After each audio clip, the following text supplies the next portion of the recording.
histórica, a Assembleia Geral das Nações Unidas adotou formalmente, em dezembro de 2021, a resolução intitulada Enfrentando os Desafios das Pessoas que Vivem com uma Doença Rara e Suas Famílias.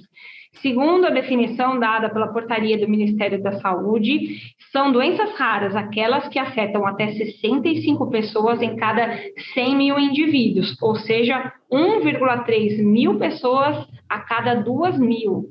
E através dessa resolução da ONU, os 193 países membros da Organização das Nações Unidas devem fortalecer os sistemas de saúde, especialmente em termos de atenção primária à saúde, até a chegada de medicamentos e por aí vai. Para falar sobre esse assunto, nós convidamos aqui no Saúde na Roda a fisioterapeuta respiratória Fernanda Batista, que é vice-diretora da AME, Amigos da Atrofia Muscular Espinhal, e coordenadora do projeto Hunter Móvel da Casa Hunter. Além dela, o pediatra Welton Correa Alves, presidente da Associação Brasileira de POMP. Sem mais delongas, é uma informação importantíssima essa resolução da ONU para as pessoas que, enfim, tratam de doenças raras e para suas famílias, e especialistas médicos também. Doutor Welton, muito obrigada pela entrevista, a gentileza de estar aqui no programa. Qual que é a importância dessa resolução da ONU na prática no quesito doenças raras, hein? Isso é muito complicado a gente tentar colocar em poucas palavras, em 20 minutos, aquilo que a gente tem como impressão, né? Eu acho que os pacientes, principalmente com doenças raras no Brasil, eles estão, de alguma maneira, abandonados. Eles ficam jogados dentro do sistema, de um lado para o outro, e principalmente no atendimento primário, e eles acabam não chegando ao diagnóstico no tempo hábil, né? E, inclusive, foi o que aconteceu comigo, que eu levei quase 20 anos para fazer diagnóstico de uma doença rara, apesar de ser médico. Imagina um paciente sem uma estrutura familiar ou até de conhecimento um pouco mais profundo. Fernanda, essa resolução da ONU. Eu penso que é um marco histórico. A gente passa a ter voz, por ser um membro signatário da Convenção da ONU. Isso faz com que a gente promova políticas públicas, tragam mais políticas de saúde e no engajamento social, para que as doenças raras possam ser pauta, possam ser voz e de visibilidade. Né? Aí, quando a ONU traz essa chamada, né, traz isso como resolução, ela fortalece e traz a temática para a incorporação e chamadas de decisões dentro dos países signatários, dentre eles o Brasil. Então, isso faz um marco de incorporação, lembrando que no Brasil somos 13 milhões de brasileiros com algum tipo de doenças raras. 80% deles, 70% são de causas genéticas, mas só 5 mil já são catalogadas entre 5 a 8 mil doenças raras, e dessas só 2 a 4% tem uma terapêutica. E aí, com essa resolução, a gente tem tanto uma ajuda nas pesquisas, no diagnóstico e para o tratamento, e para as causas, em termos de pessoas do segmento das pessoas com dos direitos humanos, né? A questão da educação inclusiva, a incorporação no sentido amplo e restrito do sujeito. Então, ter isso como tema, né, da ONU faz com que a gente entre, né, para a agenda de 2030, né, do planeta sustentável, não deixando ninguém de fora. Então, isso faz uma mudança de comportamento, isso traz uma bandeira, isso traz uma legitimidade para a comunidade de raros. Eu sempre fico pensando que quando ocorre uma resolução como essa, algum posicionamento internacional referente a qualquer patologia, né, gente, a gente depende muito dos órgãos de governo daquele país. E, no caso, a gente está falando aqui do Brasil, né, que precisa ter uma vontade política também, barra econômica, né, uma união de forças para decidir qual medicamento é incorporado, qual tratamento é incorporado, aprovado pela Conitec, até que esse remédio vá parar nas mãos, né, do paciente, de quem precisa. Para os médicos também é um desafio, né, seguir ministrando só as medicações que estão ali disponíveis, e a espera de 180 dias para que esse remédio vá até as mãos, né, de quem precisa, na incorporação e tudo mais. Então, é uma resolução importante, sim, vocês já disseram, né, que faz com que os países sejam praticamente obrigados, né, não sei se essa palavra é certa, vocês me corrijam, né, a irem até a universalizar o acesso à medicação e tratamento para essas doenças, né, mas eu fico pensando até que ponto eles vão ser mesmo, né, pressionados a fazerem esse acesso universal para todos os pacientes. Eu acho que vou começar com a Fernanda dessa vez, que eu estou vendo que ela quer falar, e aí depois o Dr. Welton, por favor, pode complementar, tá bom? Vamos lá, Fê. Camila, eu acho que a gente vem fazendo, né, desde a mudança do milênio, né, é a terceira agenda, né, que foi de 2000 a 2011, depois de 2011 agora a 2020, e aí vem a agenda de 2030, né. Eu acho que a gente vem tendo uma mudança de comportamento em amplo a nível de ONU, né? E quando a gente traz para a temática a doença rara, a gente começa a ter uma pressão, porque por ser membro signatário, faz uma pressão internacional de cobrança de políticas públicas nacionais, né? A gente começa a ter diretrizes e até mesmo para onde a gente denunciar e pedir apoio para que essas políticas sejam complementadas. Então, ela tem um peso, sim, ela faz um diferencial. A gente tem uma portaria 199 para doenças raras de 2014, que já vem norteando, criando centros de referência. É claro que a construção de políticas não é rápida, né? Mas a partir do momento que a gente traz à tona e começa a mostrar que precisa mudar o tempo de diagnóstico, a gente já conseguiu agora a ampliação do teste do pezinho, saímos de 6 doenças testadas agora para ampliação para 53 testadas, que vai ser incorporado ao longo, né, dos próximos anos dentro do sistema SUS. Então, a gente tem uma mudança de comportamento. E aí, quando a gente começa a ver essa mudança de comportamento, a gente também diminui o tempo de diagnóstico. É claro que hoje, ainda uma doença rara, tem uma jornada do paciente de 12 especialistas até chegar a um diagnóstico. A gente quer diminuir isso, quer um tempo precoce para ter uma abordagem mais específica, mas toda essa construção de política, ela se faz necessária com o apoio de pessoas que estão construindo isso no mundo, né? Essa resolução vem com o apoio da Eurodes, das doenças raras internacionais, que montou esse documento. O Brasil tem um papel fundamental na construção dessa política dentro da ONU, e é um movimento de dentro para fora mesmo, né? É dar voz, é se fazer voz, né?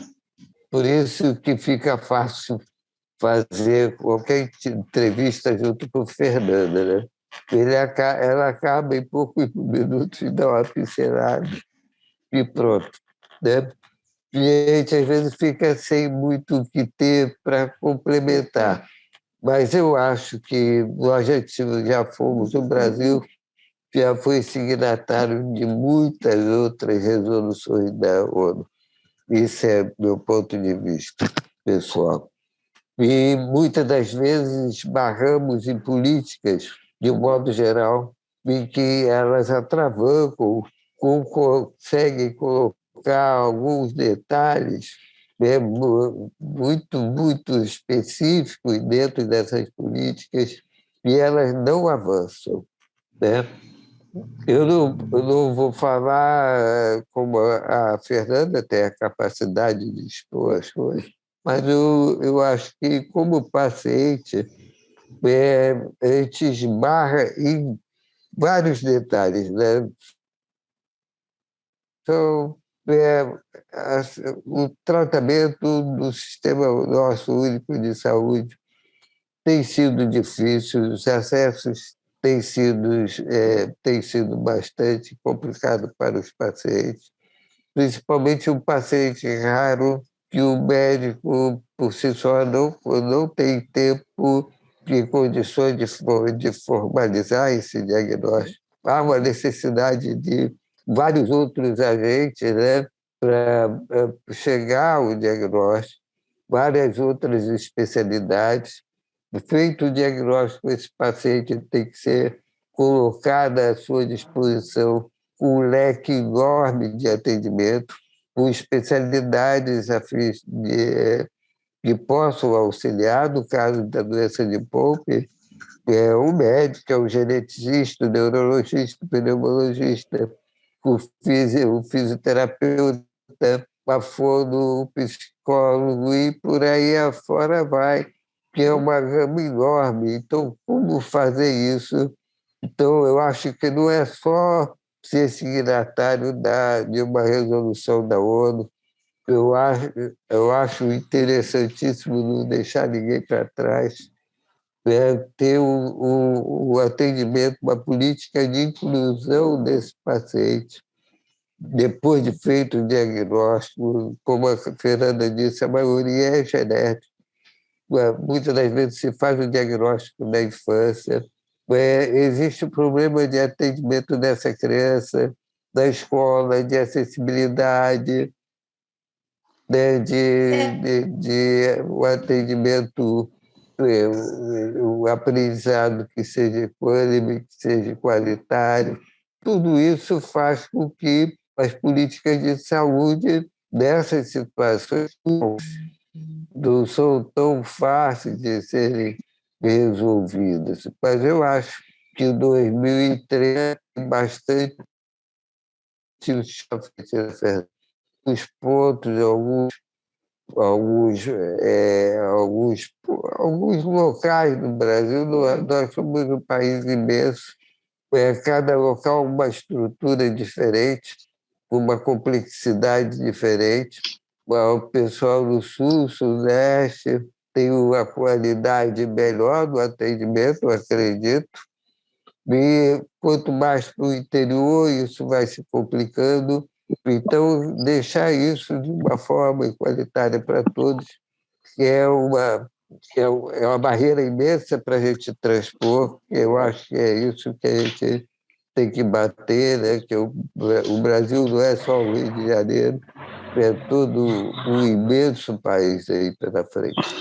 Eu ia até perguntar, Fernanda, sobre isso. Desculpa, né, que eu quero aproveitar a deixa do Elton, e aí você também já pode ir no comentário, que é qual é o maior desafio das doenças raras no Brasil hoje? Ele citou alguns, né, mas eu não sei se dá para complementar, né, ampliar um pouco mais esses desafios aí.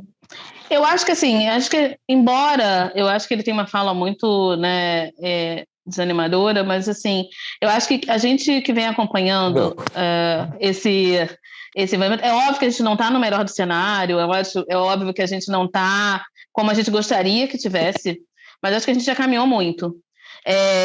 Eu acho que a gente tem 10 Brasis, a diferença, é claro que nos grandes centros, isso aí é estatístico, né? A coisa é mais organizada, você tem o centro de referência, quanto mais o norte é sempre menos priorizado, a gente tem uma questão geográfica que não ajuda, mas eu acho que a política da portaria, mesmo o 99, né, que é a portaria de raros, que foi o centro de referência, a gente precisa melhorar a atenção primária, a gente precisa ter os especialistas, a gente tem poucos geneticistas no Brasil, isso são fatos reais. Mas a gente também entende que, mesmo quando a gente começou lá atrás, né, desde o movimento da pessoa com deficiência, da CORD, que eu acompanho há mais de 20 anos, e quando a gente trabalhava Nada Sobre Nós Sem Nós, e aí você vê uma resolução dessa, não é só signatário, não é só a incorporação de uma lei, mas é fazer a lei fazer valer no país. Então, assim, a gente que tangencia esse movimento há algum tempo, a gente vê muita mudança de comportamento. Os PCDTs, a gente passou 10 anos para ter com 3 PCDTs de doenças raras na Cornitec. Nos últimos 2 anos, isso ampliou-se drasticamente. Eu acabei de receber o PCDT de AME, que acabou de sair, não tem 15 minutos. Não é o desenho universal que eu quero. Ele ainda tem cortes por uma questão econômica, de custo-efetividade, mas eu já consigo atender com esse PCDT 60%, então eu vou aplicar por 40%. Então a gente vai avançando, né? É uma batalha eterna, né? É óbvio que pensar numa questão ventilatória, eu consigo ventilar os meus pacientes no Rio com uma batalha, mas quando eu tenho que chegar a uma máquina da tosse em Belém, eu tenho uma logística, e para eu salvar essa criança que tem a mesma demanda e a mesma prioridade por estar no mesmo país, eu tenho situações de adversidades maiores. Mas lembrando que, a partir do momento que eu tenho uma legislação que me prioriza e que eu consigo, em cima dela, fazer políticas públicas regionais e dizer assim, o Norte está desprovido, eu tenho tantas pessoas no Norte que não têm acesso e a lei me obriga a dar acesso igualitário, porque o SUS é para todos, a isonomia do SUS, isso me reforça, isso dá voz, isso implementa a nossa ação como ONG. A gente tem muitos desafios. Eu acho que o Centro de Genética do Rio Grande do Sul, o doutor Giuliani, lançou uma nota hoje no Correio Brasiliense, falando justamente o quanto isso vai trazer de melhora para as pesquisas no Brasil para as doenças raras, a incorporação de um diagnóstico precoce. Eu acho que a gente vê isso com uma grande chama para mudança. E tem algumas movimentações a nível Brasil, né, como a Casa dos Ratos, que a Casa Hunter está implementando em Porto Alegre para o próximo mês, que vai ser o primeiro centro da América Latina para tratamento, diagnóstico e formação de profissionais para doenças raras, que são movimentos, né? A própria Febras Raras, que fez a política da incorporação, da ampliação do teste do pezinho. Acho que a gente vai se formando em termos de política, em termos de fomento de política e ações, para que a coisa melhore. É óbvio que a gente não vai mudar de um dia, mudança requer tempo e aplicabilidade década. A gente precisa para ontem, mas o tempo não vai na mesma velocidade, mas acho que eu vejo como um bom cenário, um cenário promissor. Eu acho que a gente tem que se preparar pelo que vem pela frente, né? A gente tem que se adequar, é um país imenso e que a gente precisa estar atento, né? Não adianta você fazer uma coisa aqui ou no Rio Grande do Sul, São Paulo e no Norte não ter nenhum paciente de POLP inscrito em tratamento, pelo menos que a associação reconhece. Então, ainda essa discrepância muito grande. É um trabalho enorme que a gente tem pela frente. Eu acho que em 2030, às vezes, se a gente perder o tempo com discussão de coisas pequenas, né, a gente acaba não avançando.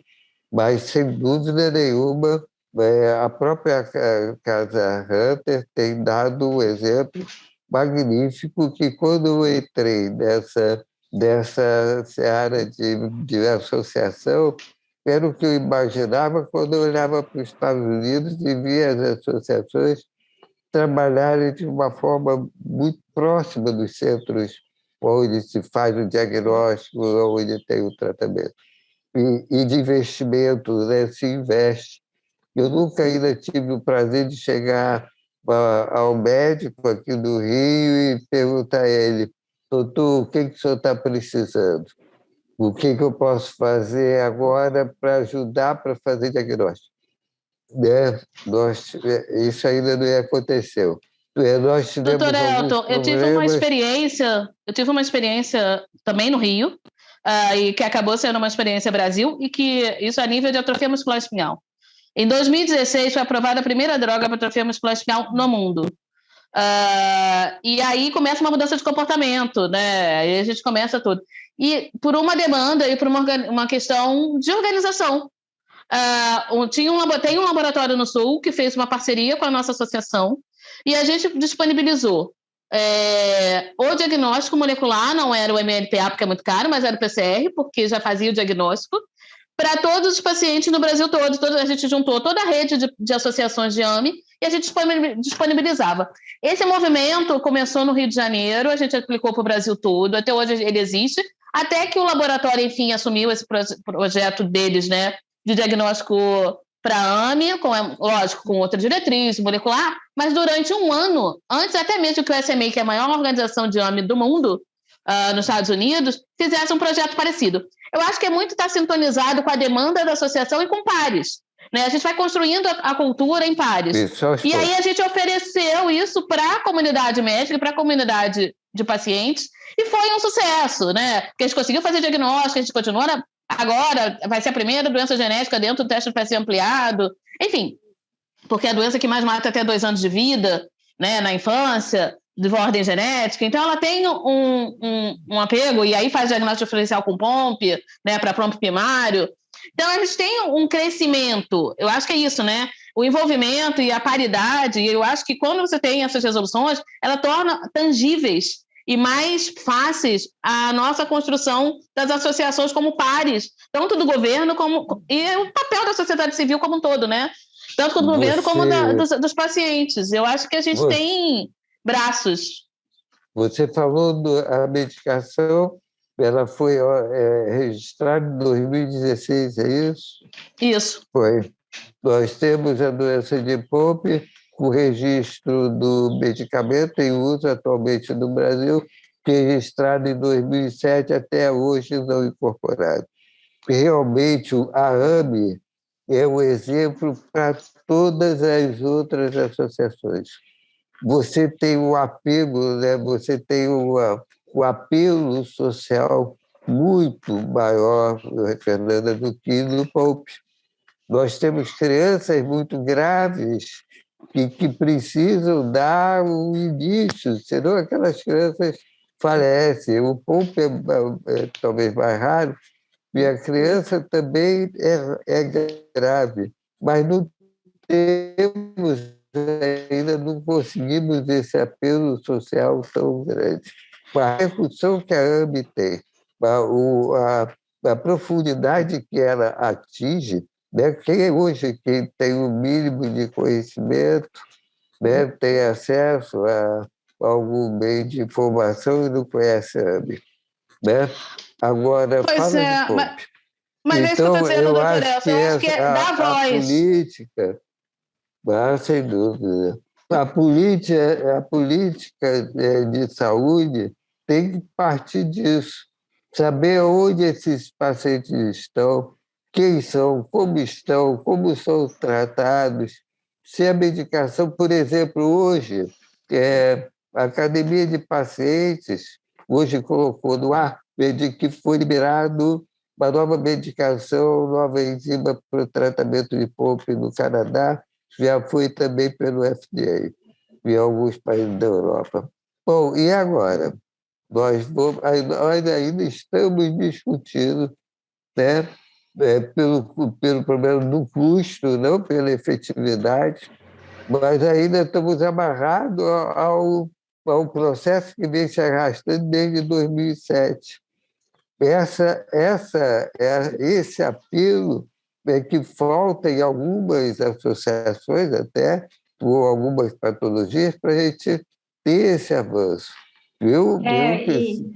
E acho que esse aí é um dos grandes desafios também, né, gente? Porque as associações têm um papel, né, as ONGs, tudo tem um papel fundamental de cobrar as autoridades, cada uma com a sua peculiaridade, com a sua urgência e emergência para ver, né, enfim, o que é preciso. Então, essa oportunidade de gravar um Saúde na Roda com vocês dois aqui também é uma chance da gente levar um pouquinho de conhecimento para as pessoas que estão assistindo num meio tão importante quanto a internet, em que a gente compartilha essas informações, né? E poderia ser até com mais profundidade, mas infelizmente nós estamos com o tempo esgotado. Eu queria agradecer muito a participação de vocês dois aqui, o doutor Welton Corrêa, que gentilmente, né, atendeu aqui o pedido do Saúde na Roda, o Elton Corrêa Alves, presidente da Associação Brasileira de POMP, e da fisioterapeuta respiratória Fernanda Batista, vice-diretora da AME, amigos da atrofia muscular espinhal, também coordenadora do projeto Hunter Móvel da Casa Hunter. Gente, muito obrigada pela gentileza da entrevista. Eu conto com vocês numa próxima oportunidade, tá bom? Obrigada pelo carinho, pela oportunidade.